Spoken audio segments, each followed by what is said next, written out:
Your girl Taylor Swift is back in the news, stirring up controversy, and her leftist fans are very upset with her. Now, what was her crime this time? It's not being a billionaire. It's not flying in a private jet for 15 minutes to pick up a Diet Coke and go back home. Instead, it is being friends with a Trump supporter. Let's talk about it. Yeah, you better.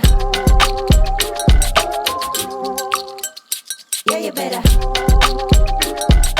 Guys, before we get into today's video, please like and subscribe. You'll notice my background is a bit different. I'm filming from my grandma's house today in Florida. I'm here visiting family, so that's why things look a bit different. But today, we are here to talk about Taylor Swift. You guys know I'm not a Swiftie. I don't follow Taylor Swift in the news unless I have to, and it seems like this week I have to because everybody is talking about her relationship, or should I say friendship, with a Trump supporter, and that Trump supporter is Brittany Mahomes. She is the wife to Pat Mahomes, the QB on the Kansas City Chiefs, and recently Taylor Swift and Brittany Mahomes were seen hanging out at the US Open.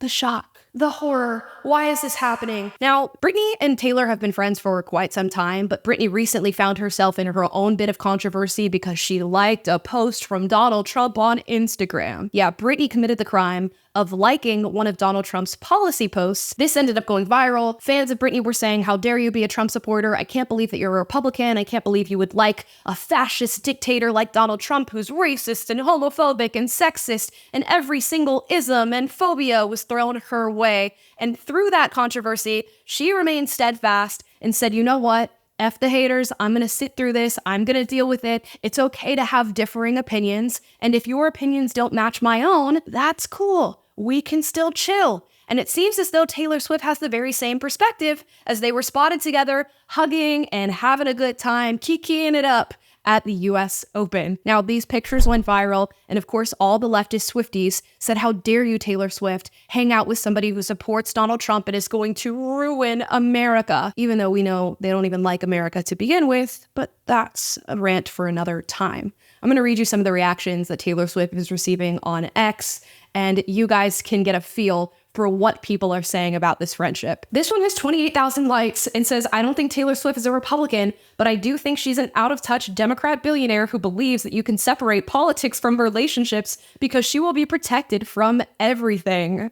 I can see her still endorsing Kamala, but the damage is still done, and even that is a maybe. As a former leftist myself, this reminds me so much of who I used to be, this person who would cut people out of my life because we had a disagreement over politics. I thought politics was the end-all be-all. It was a statement about your moral compass and your character, and that if you disagreed with me in any way, shape, or form, you were meant to be outcast. You were meant to be set aside, shunned, a pariah. I couldn't talk to you. I couldn't hug you. I couldn't befriend you. And that seems to be the general sentiment among extreme leftists. They feel as though if you disagree with them in any way, you are a toxic individual who needs to be cut from their lives. They're cutting out friends and peers and coworkers, even family members. And I'll tell you, that's not normal. You know, we used to live in a time where people could sit across from each other at the dinner table and disagree over politics, but still have a good time, still love one another, still see the great things about one another that have nothing to do with politics.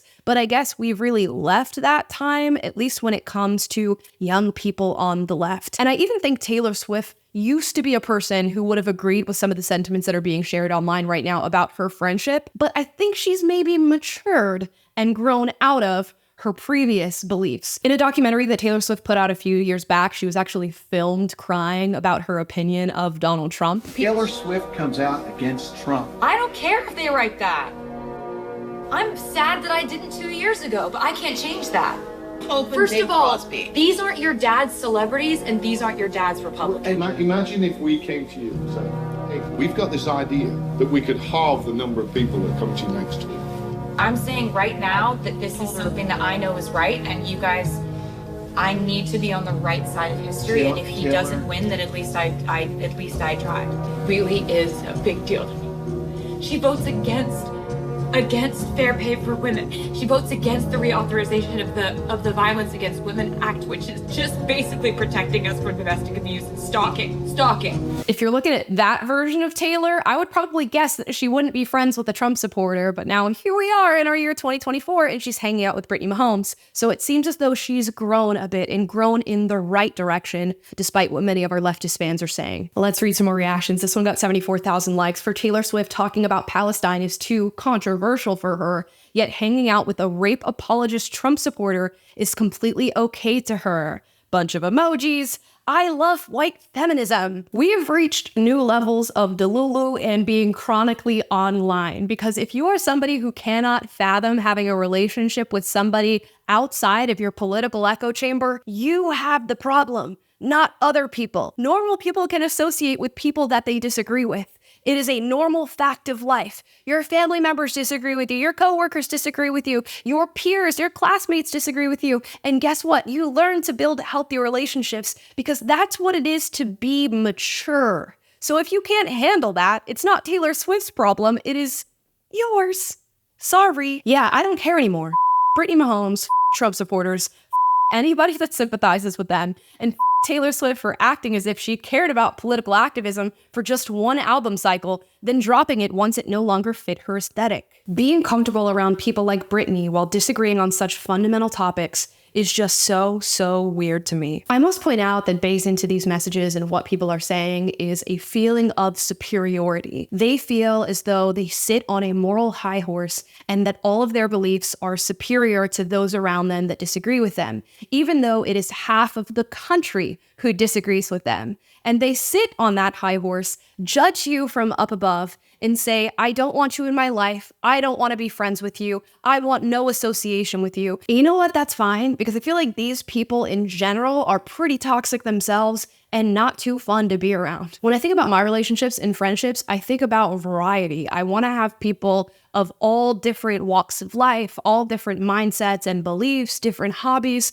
so that we have something to go back and forth on. If I'm constantly sitting in an echo chamber, life would be pretty boring. And I say that as somebody who used to sit in a leftist echo chamber and decided to leave the left. And that was one of the major reasons why. As soon as you start to question them or have disagreements on any given topic, they feel the need to shun you and cast you aside. And it's just not a healthy dynamic to have. It doesn't allow for exploration, it doesn't allow for curiosity, and it doesn't allow for true tolerance and acceptance, even though they claim to be the tolerant side that is all about being inclusive. They only want you to be included if you 100% agree with everything it is that they think. There is a deep-seated superiority complex somewhere in there, and it is borderline narcissistic. And if you couldn't tell from reading those tweets, let's watch one more TikTok reaction to Taylor and Britney's friendship. Yeah, this is the worst feud ever. These people are clearly friends and not just women whose partners are coworkers.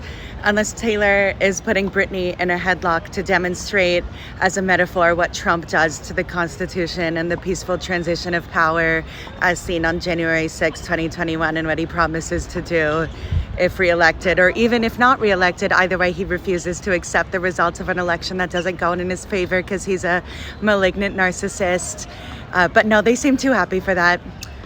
Yeah, these guys are friends. You know, deep down when I read these tweets and watch these videos, I feel bad for the people who are making these bits of commentary. It probably signals that you don't have too much depth to your friendships, too much variety to your friendships, and you might actually be creating an uncomfortable environment for those who hang out with you by feeling the need to police the things that they think and feel. And there's just such hypocrisy here, because this is the side, again, that wants safe spaces and everybody welcome, but we know that's not actually what they mean. And now that Taylor Swift has seemingly matured into an adult human being who is capable of having relationships with people she disagrees with, she is the one being criticized, not the people who are espousing this toxic ideology that will leave many of them friendless and without family. I believe this once. I believe you needed to cut the toxic people out of your life. And then I grew up and realized that I was in fact being the toxic one. I do hope the same for these people who are making these comments about Taylor and Brittany Mahomes,